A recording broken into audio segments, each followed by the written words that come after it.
et voilà, diagnostic. Donc cancer du sein, hyper violent. Mais je m'y attendais. Voilà. En 2016, jeune maman, j'allaitais.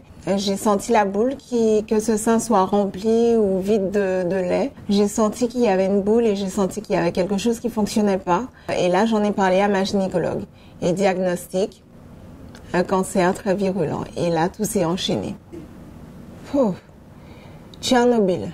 Comme je l'ai dit, tout va vite en fait. C'est comme un match de boxe. Il faut se préparer parce que le plus gros, ce sont les soins en fait. Les soins sont extrêmement hardcore et j'ai eu la totale. J'ai eu la chimio, la mastectomie, l'hormonothérapie, la radiothérapie. Et malgré ça, j'ai tout bien fait. Et je fais partie des 1%. Donc une récidive l'année dernière.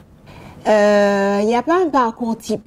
Mais en tout cas, il y a une chose, c'est le mental. Je pense que c'est 90% du parcours. L'entourage, c'est indispensable. Je sais que c'est pas évident l'entourage, mais des fois juste le silence, la présence et se rattacher encore et encore à la vie. Donc ce sont les bonnes choses. Manger, bien manger, se sentir en vie et l'humour. Ouais, se laisser emporter par la vie.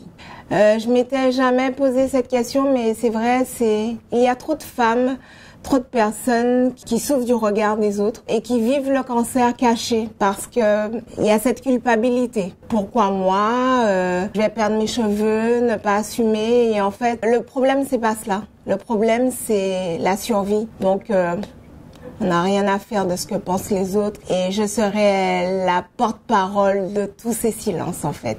Je pense que là, c'est un atout pour moi. Je n'ai aucun problème à magnifier en fait l'horreur. Je n'ai pas cessé de travailler et ça a été une thérapie. Ça me permettait de continuer à vivre et à créer. Et comme je le dis, tant qu'on peut créer, on vit. Et je me suis dit, on perd un sein, ok, on aura un challenge à faire. Ne laissez pas vos tétés à un décolleté ou à votre gars qui doit aller palper. Appropriez-vous votre corps sous la douche ou quand vous passez de l'huile ou de la crème. Palpez-vous. Sachez écouter votre corps. Et il n'y a pas que des vieilles personnes touchées. Donc, palpez-vous. Yeah.